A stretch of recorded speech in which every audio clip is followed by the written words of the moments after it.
Listo, hermano. Amén. Hoy comenzamos, hermanos, con la ayuda de Dios, el penúltimo tema de esta serie de panorama escatológico, que es el tema del milenio, y finalmente después veríamos el trono blanco. Eh, Eso, así que ya estamos llegando al final con el hermano del hermano José Ojeda, el hermano Patricio, el pastor Patricio. Ya terminé eh, panorama escatológico el lunes, así que me siento satisfecho, al menos terminé eso, así que a nosotros también nos falta poco. Ahora, lo más probable es que si ustedes están de acuerdo, vamos a tener al menos unas tres exposiciones en cuanto al milenio, y aún así no vamos a agotar el tema, pero al menos vamos a entender lo principal, ¿ya? Nuestro texto base es Apocalipsis capítulo 20, del versículo 1 al 6. Ese es nuestro texto base de todo lo que vamos a hablar.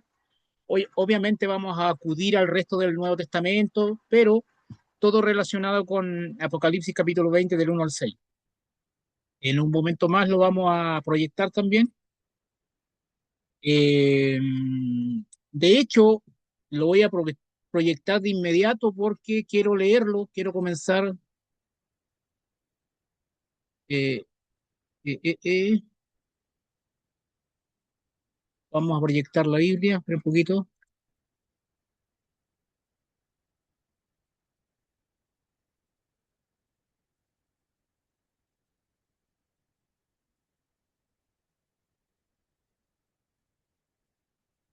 Ay,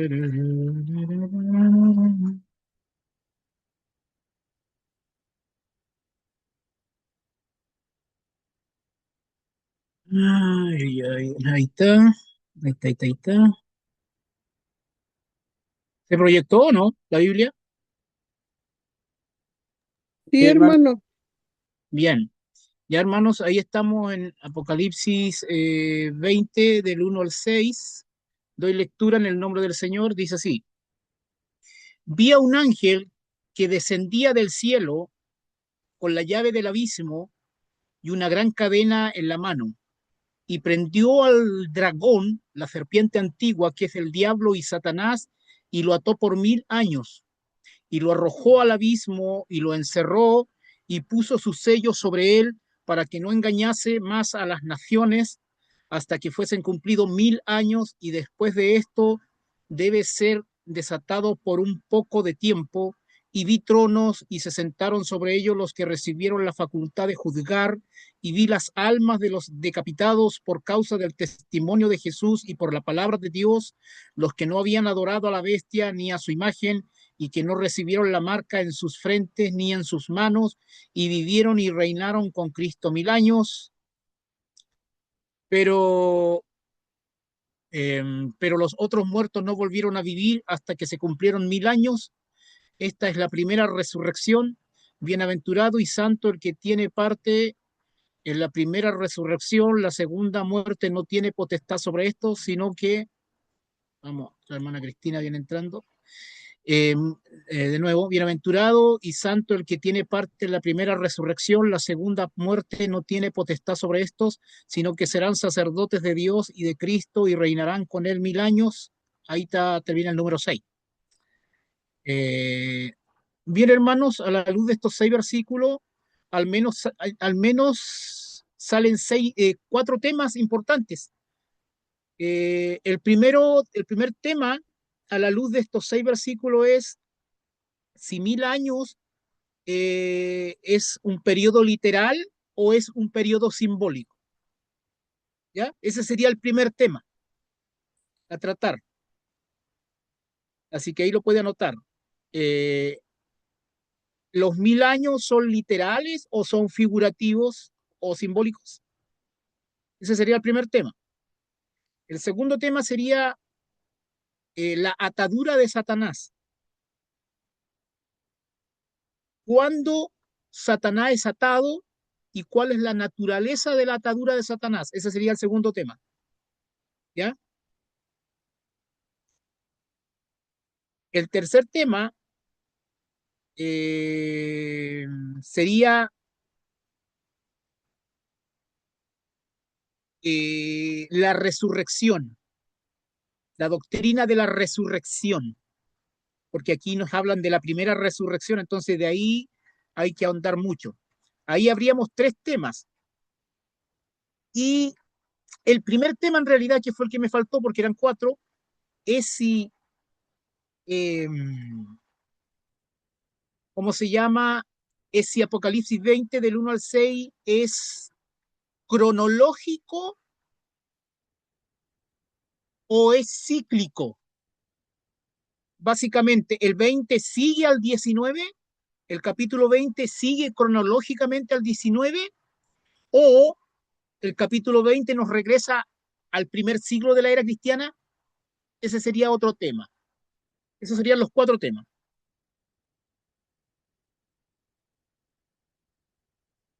Eh, y todos son temas importantes, muy importantes.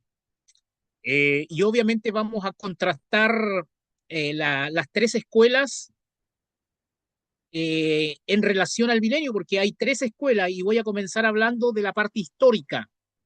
A ver, hay tres escuelas que de una u otra manera nosotros ya la hemos venido mencionando de manera reiterativa en los otros estudios, que es el premilenialismo, el amilenialismo y el postmilenialismo, ¿ya? Esas son tres escuelas que han nacido en relación a cómo se interpreta o cómo se debería interpretar el capítulo 20 del 1 al 6.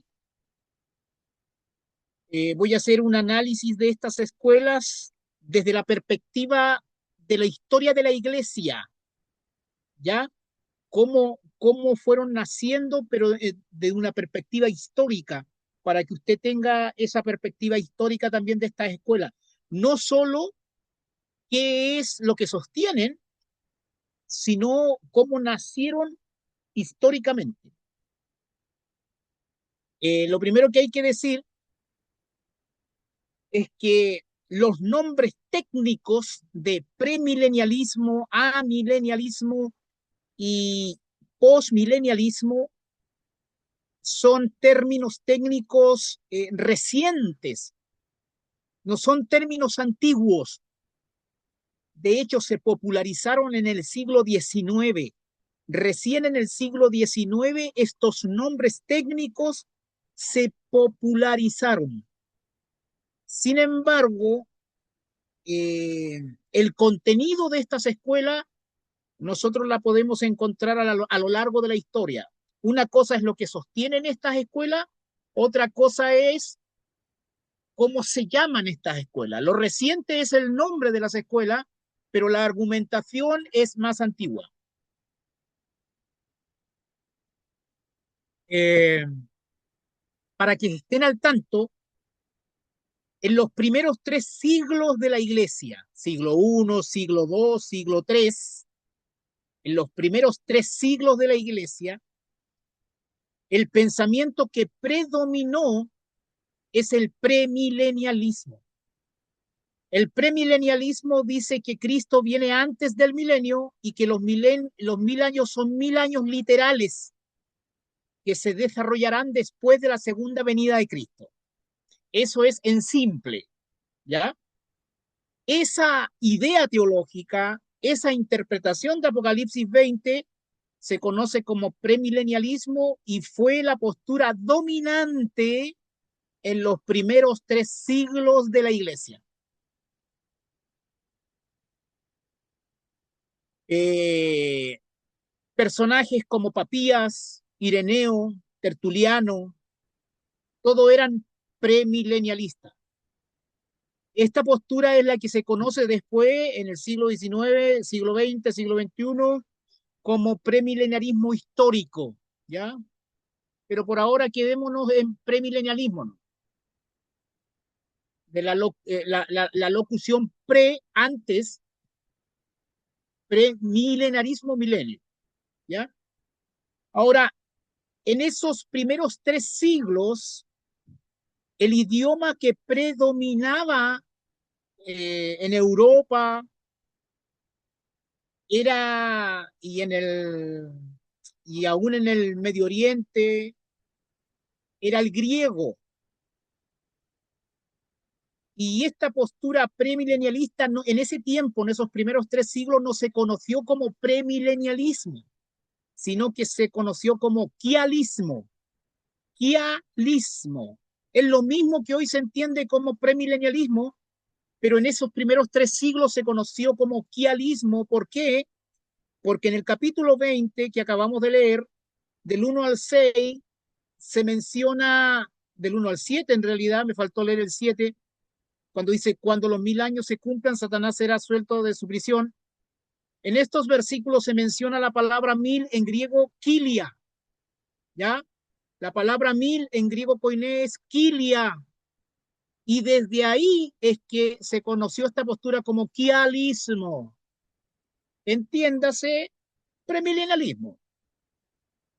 De repente hay tratados o libros que hablan de los quialistas. Eh, de hecho, ¿cómo que se llama este intelectual chileno, Uno Chascón? Ay, el nombre lo sé, pero se me escapa. Uno Chascón, que antes hacía tolerancia cero, si alguien me lo recuerda. Bueno, ahí si se acuerdan también me lo recuerdan. El asunto es que un intelectual chascón, que ahora tiene un programa es youtuber, eh, este personaje, eh, de hecho en sus comentarios en YouTube, en una ocasión cuando yo estaba escuchando su programa, habló de los quialistas. Quialista. Obviamente nadie de los que escucharon o casi nadie le entendió, pero él tuvo que explicar que eran aquellos que creían en un milenio literal, en los primeros 3 siglos, etcétera. ¿Qué quiero decir con esto? Que aún los intelectuales seculares saben esto, hermano. De hecho, es que los intelectuales leen de todo. Entonces, al final del día, Fernando igual, Villegas. correcto, hermano. Fernando Villegas habló en uno de sus programas en YouTube de los quialistas, y yo dije acá presente,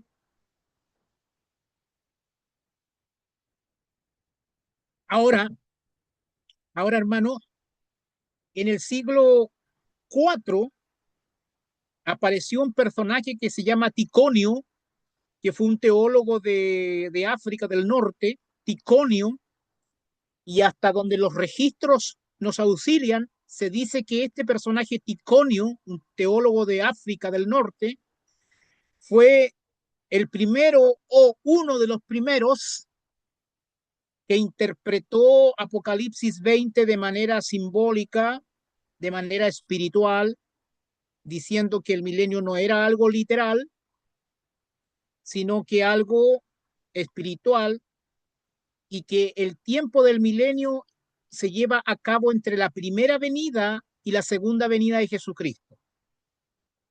Dijimos que los primeros 3 siglos era lo contrario, pero ya apareció el amilenialismo en el siglo IV con Ticonio, y el amilenialismo es un término reaccionario. Ya eso da a entender que la otra postura ya existía antes. Pero les reitero que esta terminología técnica recién apareció en el siglo XIX, el siglo final del siglo XVIII, siglo XIX. Pero el milenialismo como contenido, como postura, nace o se populariza en el siglo V, y el gran padre o el gran impulsor, popularizador, el que le dio el auge a esta postura fue nuestro amigo Agustín de Hipona. De hecho, Agustín de Hipona se conoce como el padre del amilenialismo. Agustín de Hipona, también un teólogo del norte de África, obviamente tomó esta idea de Ticonio, pero la llevó a la academia, etcétera, y la hizo popular. En un libro que se llama La ciudad de Dios.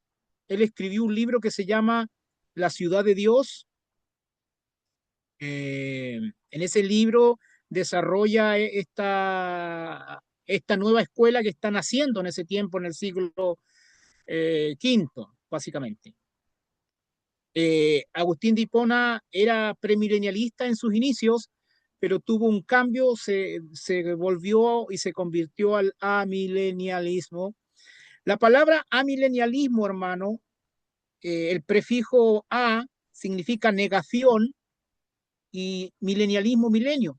O sea, el amilenialismo niega el milenio, pero aquí hay que tener claro algo, niega un milenio literal. El amilenialismo cree en un milenio, lo que no cree es en un milenio literal.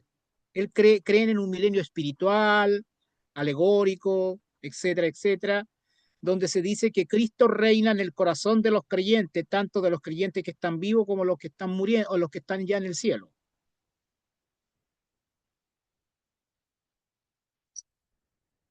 Así que esto estoy haciendo un análisis de la perspectiva histórica de estas escuelas. Ahora, la Edad Media reinó el amilenialismo, de hecho el premilenialismo se fue al exilio de la academia. Si es que hubo algún premilenialista, estaba en el exilio, estaba fuera de la academia en toda la Edad Media. Agustín de Hipona, Santo Tomás de Aquino, todos amilenialistas. De hecho, la postura oficial de la Iglesia Católica es amilenialista. ¿Ya? Ahora, incluso en la reforma protestante, como ustedes saben, fue una reforma en cuanto a la soteriología, a la doctrina de la salvación, principalmente, y la reforma protestante no tocó básicamente la escatología, la doctrina del fin de los tiempos, no estaba ahí su interés en ese momento el interés era soteriológico. Así que, es más, debemos decir que la escatología durante casi toda la historia de la iglesia no fue tema, de manera formal me refiero. En lo práctico la gente sí tenía una esperanza escatológica, pero en lo formal académico no se trató como tema. De hecho, la escatología, hermano, el siglo de la escatología propiamente tal es el siglo XIX, para que ustedes se hagan una idea. Recién en el siglo XIX, toda la cristiandad, tanto la academia como el pueblo, se volvió al estudio de la escatología como tema en sí. Entonces la escatología, si bien es cierto, es antigua porque está en la Biblia, pero el estudio académico de la escatología se llevó a cabo en el siglo XIX. El siglo XIX fue el siglo de la escatología. Bien, pero en la reforma protestante, eh, muchos reformadores simplemente se adhirieron a la escatología católica romana. No hubo mucha diferencia con la Iglesia Católica en ese tiempo. De hecho, Calvino, Lutero y compañía, todos son amilenialistas. Pero valga decir, porque básicamente no estudiaron el tema. Uno que otro acercamiento tuvieron aquí y allá, pero más allá de eso no pasó. De hecho, se dice que Juan Calvino realizó un comentario de todos los libros del Nuevo Testamento, hasta donde yo he leído, excepto el libro de Apocalipsis, porque era considerado un libro oscuro, un libro difícil, eran pocos los que se atrevían. Ahora, eso no quiere decir que no hayan habido movimientos milenarios radicales. De hecho, los menonitas eran premilenialistas, ya son partícipes de la reforma radical. Los menonitas son parte de la reforma radical. Ellos eran milenaristas, pero tenían posiciones súper extremas. Me acordé de algo. Agustín de Hipona, cuando asumió el amilenialismo en el siglo V, uno de los argumentos que eh, Agustín de Hipona esgrime no es tanto exegético, sino que lo que pasa, hermano, es que durante los primeros 3 siglos de la Iglesia, cuando la postura predominante era el premilenialismo, habían también posiciones extremas donde se decía que en el milenio se iba a comer y se iba a comer, se iba a comer, se iba a pasar bien, que era un tiempo de ocio. Entonces Agustín de Hipona, haciéndole caso a los extremistas premilenaristas, decía que la doctrina del milenio al final es algo carnal, algo muy humano, el milenialismo literal me refiero. Entonces por eso fue una de las razones de las cuales se cambió al amilenialismo. En realidad no es exegéticamente serio eso, porque que hayan movimientos radicales dentro de una postura correcta no significa que lo radical anule lo correcto. Como en todos los tiempos y como en todos los temas, siempre hay de moderados a radicales, ¿ya? Valga hacer una ilustración en la política actual, derecha de centro, derecha y extrema derecha, o sea, siempre hay diferentes interpretaciones de un mismo tema. No deja de ser así en la teología, particularmente en la escatología. Ahora, en el siglo XVII apareció un personaje, un teólogo se llama Daniel Whitby. Daniel Whitby, Daniel Whitby, este personaje nació en el año 1638 y murió en el año 1726, un teólogo anglicano inglés, se considera el padre del postmilenialismo.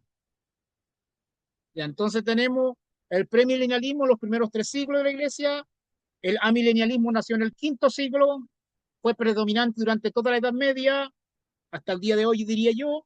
En el siglo XVII nace el postmilenialismo, que es como un primo hermano con el amilenialismo, con algunas diferencias, pero comparten varias cosas también en común. De hecho, ambos creen que Cristo viene después del milenio. La diferencia está que el postmilenialismo es una postura optimista, donde se dice que a través de la predicación del Evangelio la gente se va a convertir de una forma masiva, al punto de que la escala de valor judeocristiana vendrá a ser la regla en la sociedad, eh, y habrán algunos brotes de rebeldía, pero van a ser la excepción. Entonces, estas son las 3 posturas. Ahora, el postmilenialismo, si bien es cierto, nace en el siglo XVII, siendo su padre Daniel Whitby. Sin embargo, quien popularizó el postmilenialismo fue en el siglo XIX. En el siglo XIX fue el auge del postmilenialismo y su propulsor fue Jonathan Edwards, el que escribió el sermón Pecador en la mano de un Dios airado. Este Jonathan Edwards es un gran teólogo, él fue postmilenial y él masificó y popularizó el postmilenialismo en el siglo XIX. De hecho, en el siglo XIX también apareció y se formalizó, se sistematizó el dispensacionalismo con John Nelson Darby al inicio del siglo XIX, pero también fue el siglo del postmilenialismo. Ahora, hay razones históricas de por qué el siglo XIX fue el siglo del postmilenialismo. De hecho, hermanos, mire, como el postmilenialismo habla básicamente de que esta sociedad va a ir mejorando, mejorando, mejorando como la luz de la aurora, hasta donde las normas o la ética cristiana será la norma, la regla y no la excepción. Hay razones también eh, históricas que se manifestaron en el siglo XIX para que casi todo el mundo se volviera postmilenial. Tanto los amilenialistas y los postmilenialistas creen que el milenio de Apocalipsis 20 es algo espiritual, ¿ah? Con la diferencia de que el postmilenialismo cree que el reino va a ser establecido acá en la tierra. Pero miren en el siglo, en la última mitad del siglo XVIII y todo el siglo XIX se llevó a cabo el fenómeno de la revolución industrial. Yo creo que eso, ustedes se acuerdan de eso en la escuela, ¿cierto? La revolución industrial. Hay que entender que hay un antes y un después de la revolución industrial. El antes de la revolución industrial era la sociedad agrícola, la sociedad rurales. La gran mayoría de la gente estaba en el campo. Antes de la revolución industrial, la gran población mundial vivía en el campo. La vida era una vida de campo. Y las pequeñas aldeas o pequeñas ciudades eran pequeñas.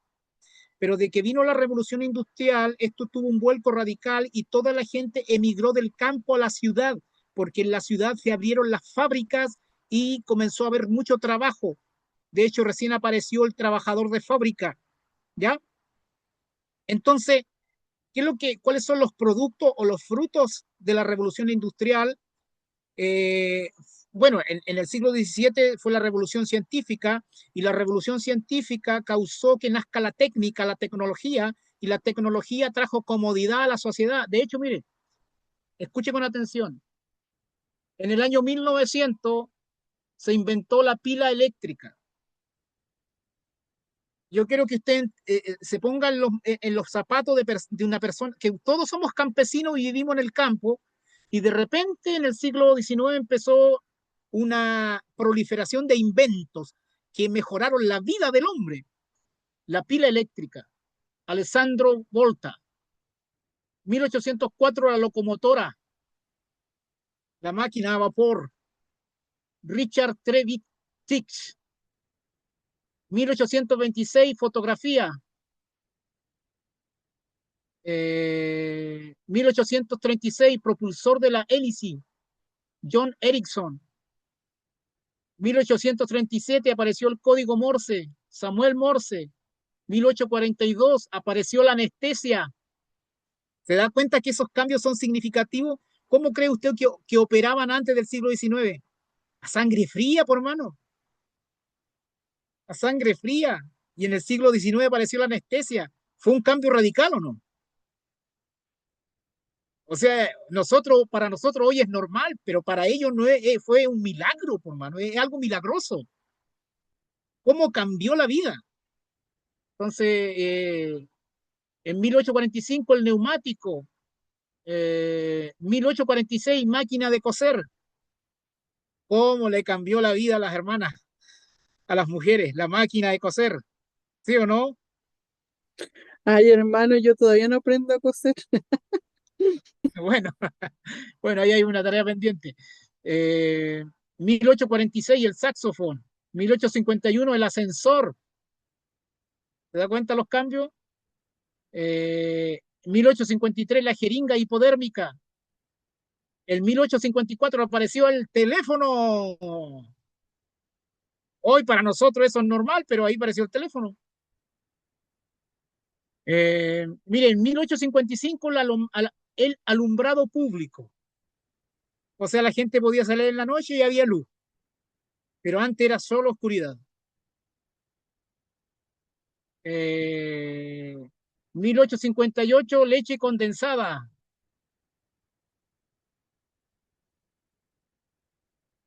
1859 los submarinos.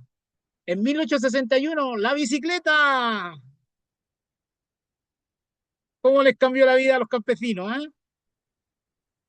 Yo me acuerdo en el tiempo cuando estábamos en el campo, quien tenía una bicicleta era porque era considerado el que tenía plata.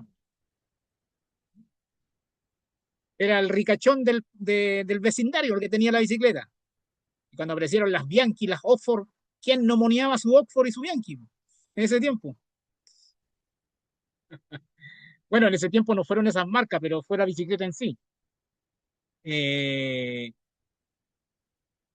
en 1866 el termómetro, 1867 la máquina de escribir, la máquina de escribir, en 1879 el fonógrafo, en 1885 el automóvil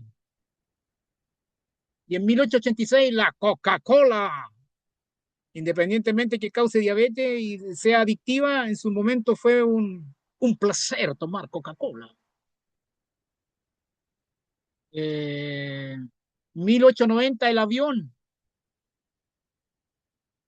1894 el cinematógrafo, 1897 la aspirina, etcétera, etcétera. Entonces, ¿qué es lo que decía el premilenialismo y el amilenialismo? Eran posturas no eran tan optimistas, si pudiéramos ponerle un término. En cambio, la postura escatológica postmilenial era optimista. Esta sociedad entrará en un periodo de progreso a todo nivel. Entonces era obvio que iba a florecer el postmilenialismo en el siglo XIX, ¿no?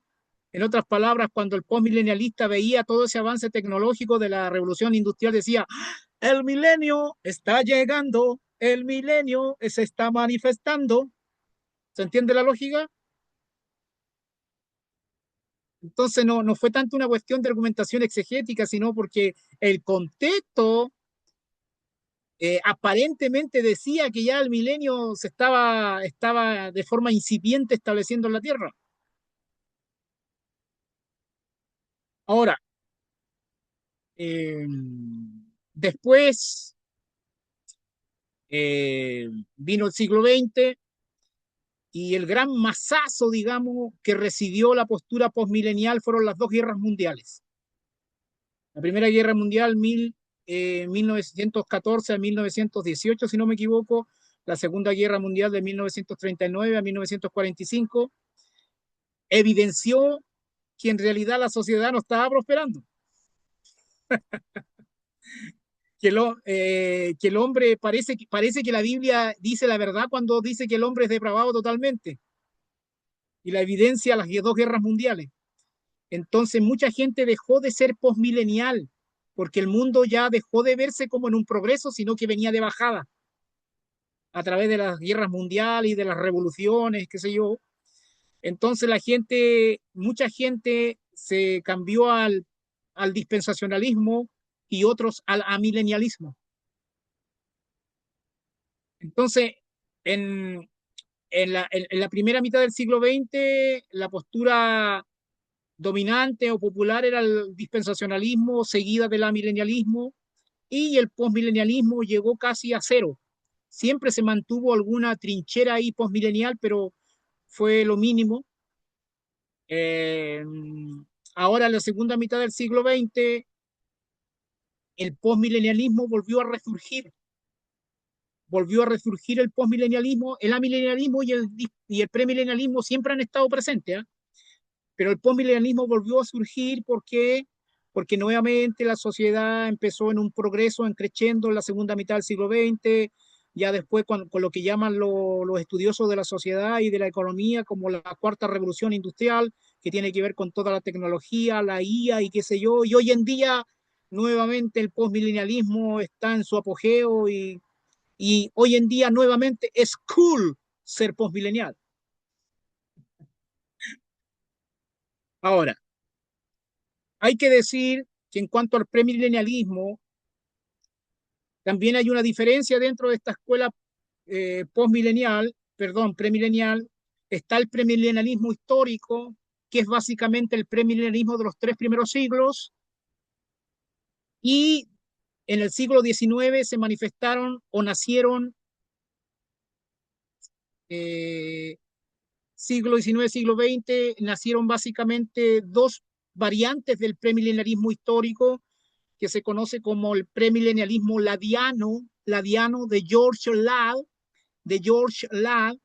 del teólogo George Ladd, que es una postura premilenialista que a veces se conoce como premilenialista histórico, aunque yo no estoy de acuerdo, yo le llamo premilenialismo ladiano.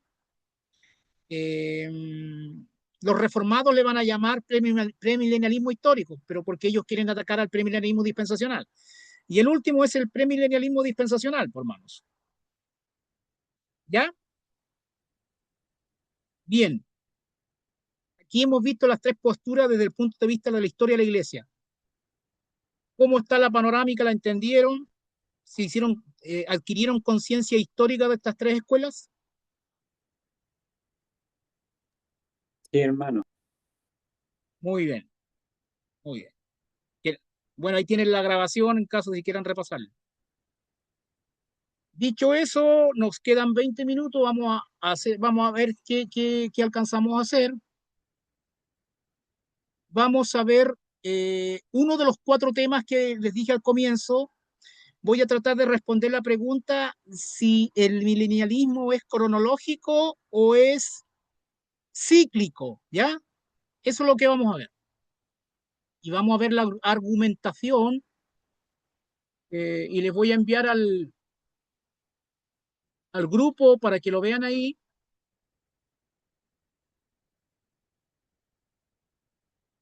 la argumentación exegética, ¿ya? De la que vamos a ver en este momento. Vamos a ver el aspecto gramatical, básicamente. Así que les pido que vayan al grupo de escatología, panorama escatológico, porque vamos a estar viendo eso, ¿ya? Y vamos a proyectar acá. eh, eh, eh,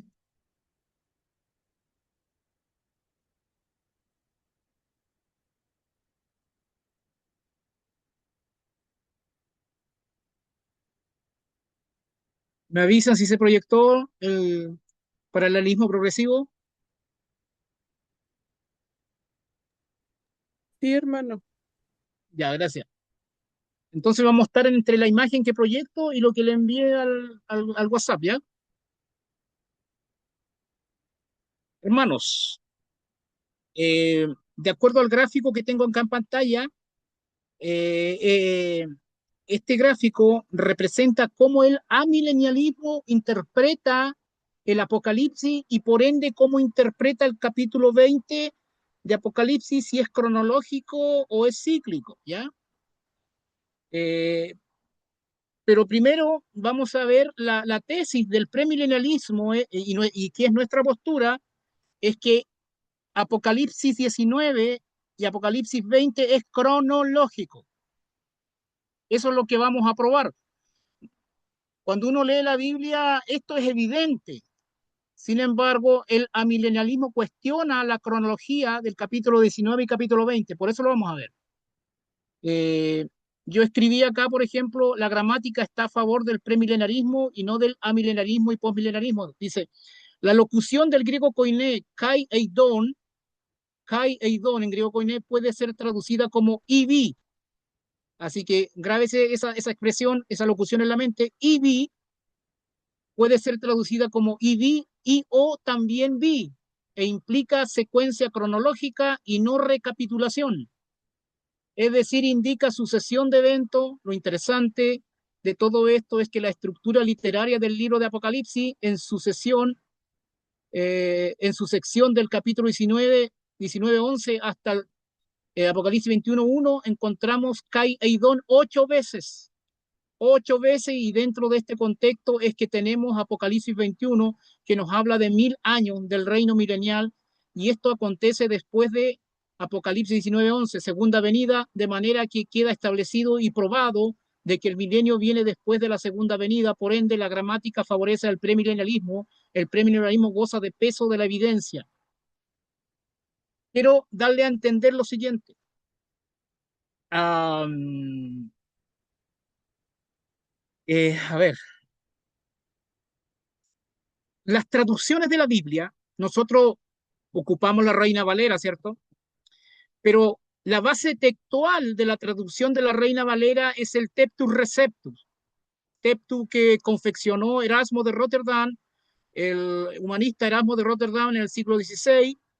Todas las Biblias de la Reforma se basaron en el texto del Teptus Receptus para ser traducida. Teptus Receptus, un texto en griego, de documentos recientes, de códices recientes. Entonces, el capítulo 20, el capítulo 20 de ¿cómo se llama? De Apocalipsis, comienza vi, ¿sí o no? Vi, comienza con la palabra vi, capítulo 20, versículo 1, ¿sí o no? Correcto. Sí, hermano. Bien. Entonces, pero eso así traduce la Reina Valera. La Reina Valera traduce del texto recepto vi. Sin embargo, hay otras Biblias como la Biblia de las Américas o la Nueva Versión Internacional que traducen desde el texto crítico, que es otra base textual distinta al texto receptus, y en ese texto crítico no aparece vi, sino que aparece y vi. O sea, aparece la primera palabra, es kai eidon, y vi. Ahora, ¿hace alguna diferencia que Apocalipsis 20 comience con vi sola o con y vi? Sí, a nivel exegético hace una gran diferencia.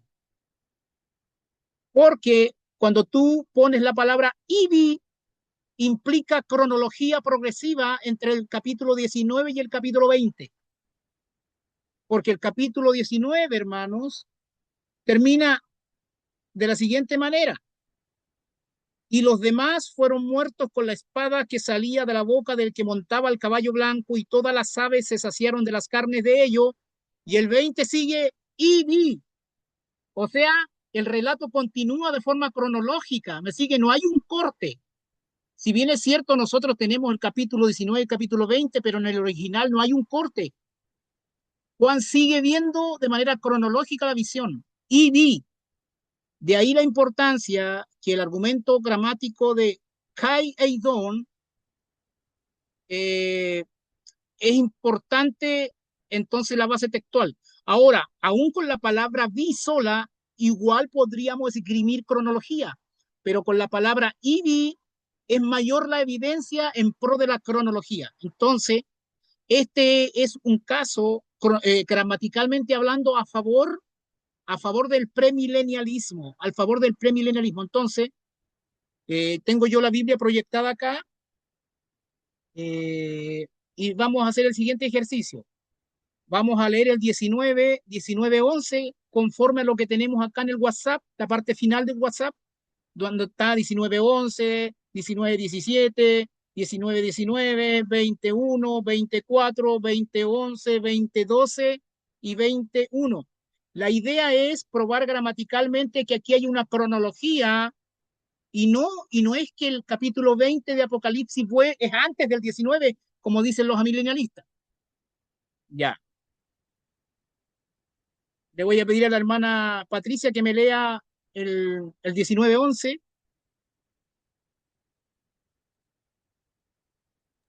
Amén.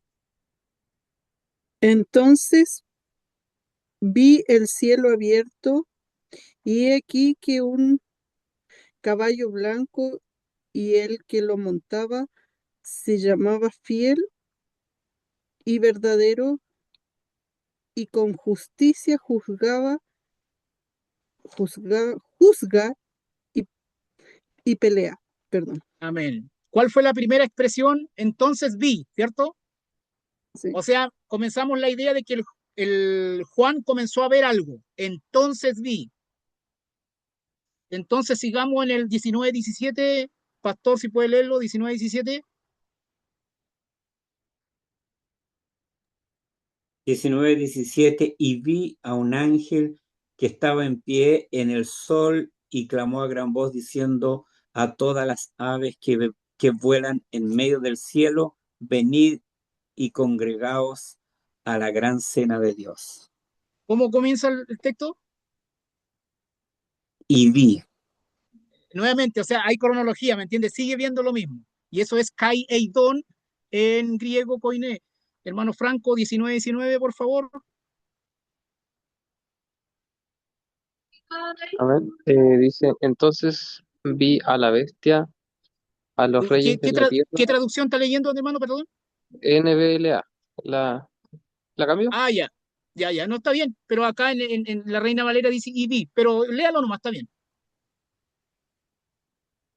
Ya él la cambié, no se preocupe. Dice, y vi a la bestia, a los reyes de la tierra y a sus ejércitos reunidos para guerrear contra el que montaba el caballo y contra su ejército. Ya, la idea es que ED, Kai Eidon, sigue, ¿cierto? Hermana Cristina Azócar, si puede leer Apocalipsis 21, por favor.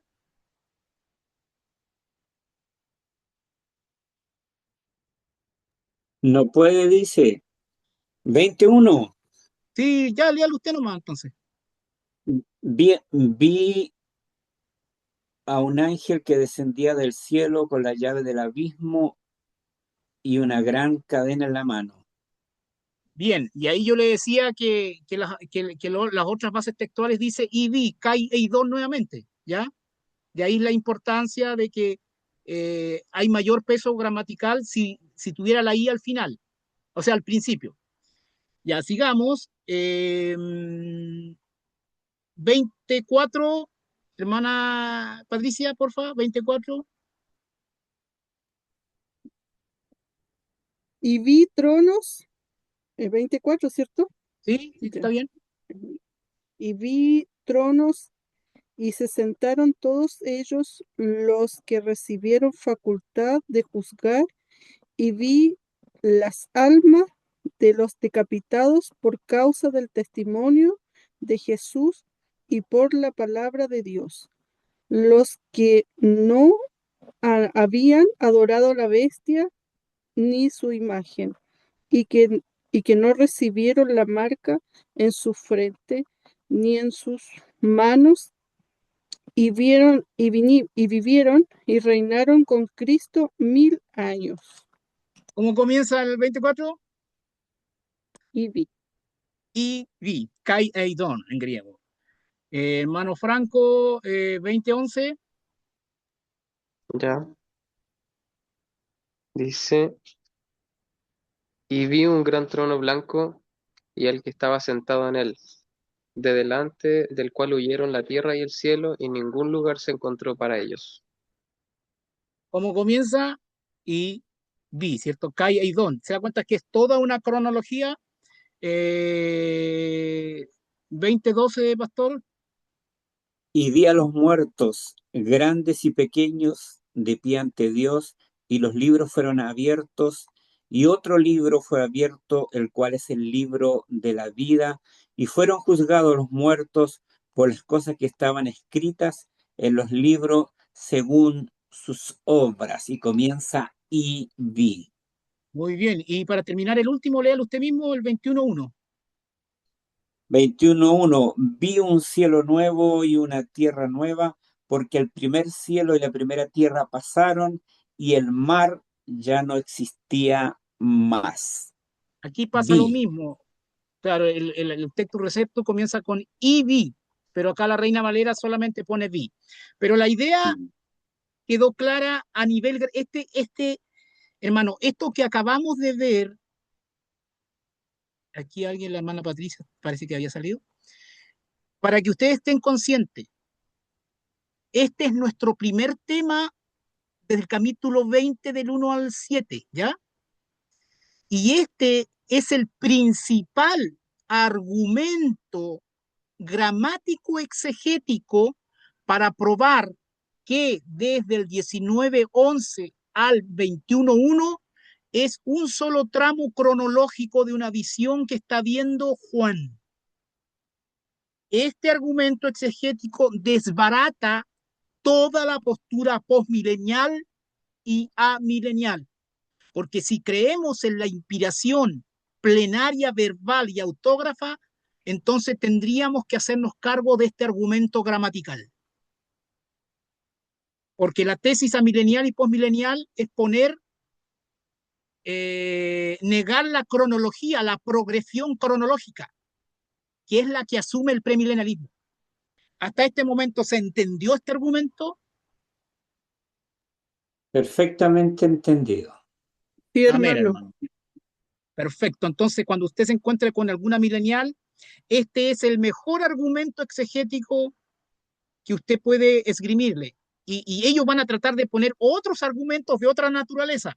Y usted tiene que decirle, para chico, respóndeme en la misma línea que yo te estoy hablando. Los otros argumentos los podemos ver después, porque hay argumentos históricos, argumentos teológicos, pero eso es otra cosa. Yo estoy en la dimensión de la argumentación cronológica. Si tú quieres desbaratar mi argumentación, tienes que tratar con la gramática. Y la gramática, mi hijo, no te favorece. Ese es el punto. ¿Ya? Quedan todavía algunos minutitos. Vamos a, a ver la cuestión de la... Ta, ta, ta, ta, ta.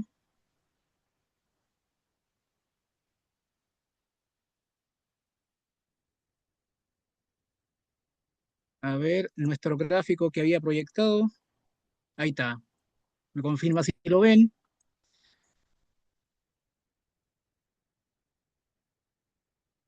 El amilenialismo interpreta el apocalipsis de esta manera. Yo tengo un video que se los voy a enviar al grupo de esto mismo, por si acaso, si es que no alcanzo a esgrimir y desarrollar este argumento, o si no, lo terminamos viendo el próximo, cuando nos toque el miércoles que corresponde. Pero por ahora, vea esto, hermano. La idea es la siguiente. Aquí está la primera avenida, ¿cierto? Ustedes ven en el cursor la primera avenida. Acá tenemos la segunda avenida. Llevamos 2026 años acá en medio. Estamos en el 2026. Entonces, el amilenialista y el postmilenialista tienen una interpretación cíclica o paralelismo progresivo del Apocalipsis y lo divide en 7 ciclos. Aquí 1, 2, 3, 4, 5, 6, 7, ¿ya? El Apocalipsis tiene 22 capítulos, 404 versículos. Entonces, ¿ellos cómo interpretan? Ellos creen que el milenio se lleva a cabo entre la primera y la segunda venida, pero de forma espiritualizada y la milenialista, ¿cierto? Que Cristo está reinando en el corazón de los creyentes, sean de los vivos como de los muertos. Entonces ellos, desde el capítulo 1 al capítulo 3, es el primer ciclo.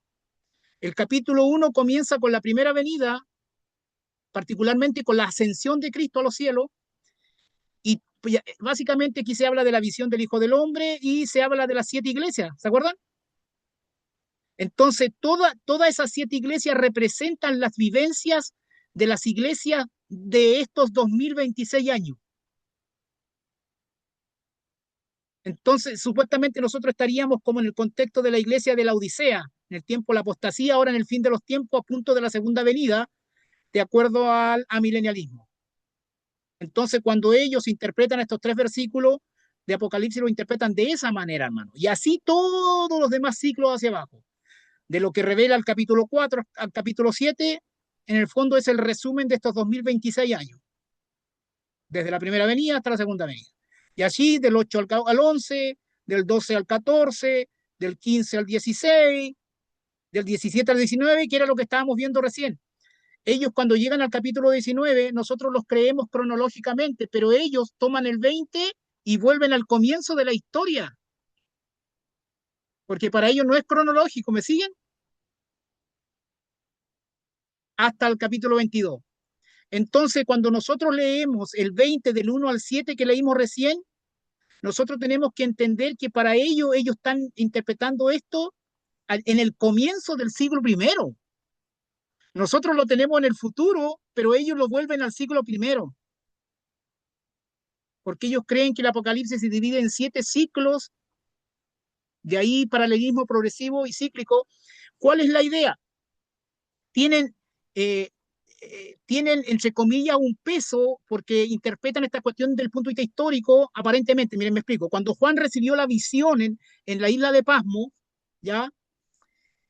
Ellos dicen que Juan no recibió la visión del capítulo 1 al capítulo 22 de un solo tiro.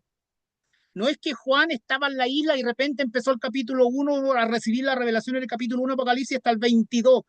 1, 2, 3, 4, 5, 6, 7, 8, 9, 10, 11, 12, 13, 14, 15, 16, 17, 18, 19, 20, 21, 22. No es que recibió la visión de una, sino que ellos dicen que Juan recibió la revelación de Apocalipsis en 7 ciclos distintos. Es decir, no sé, un día lunes recibió la revelación del 1 al 3. Un día miércoles cayó en éxtasis de nuevo, la recibió del 4 al 7. Y en este momento el capítulo de Apocalipsis no tiene capítulos, eran visiones nomás. Y así sucesivamente. Entonces, pues ellos dicen que no hay que ordenar cronológicamente esto, sino que hay que entenderlo en ciclos distintos. En cambio, el premilenialismo dice, sí, puede ser que haya recibido las visiones de forma un día una, otro día otra, pero sigue habiendo cronología a nivel gramatical. Una cosa no quita la otra, dice el premilenialismo. Entonces, hermano, entendido esto, recién estamos preparados en algún sentido para ingresar ya al capítulo 20 de Apocalipsis y pasar a nuestro segundo tema, que es la atadura de Satanás. Que ese será el tema, creo yo, el próximo miércoles cuando nos corresponda. ¿Qué les parece? Son las 9, ¿se entendió? ¿Quedamos clarito? ¿Qué me dicen?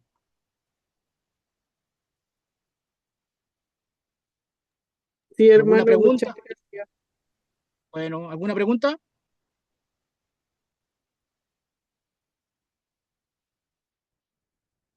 Si no hay pregunta, bueno, Yo silencio creo que otorga. no, quedó claro, hermano, y obviamente ahí la estamos masticando, pero está claro. Ya, perfecto. Entonces, misión cumplida por hoy. Amén, hermano, muchas gracias. Bueno, que termine la grabación y nos despedimos y hasta el miércoles que corresponda, si Dios quiere. Gracias y saludo a todos. Chao, hermano, bendiciones.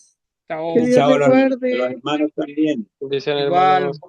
Bueno, Buenas chao, noches. Saludos. chao. Chao. Chao, chao.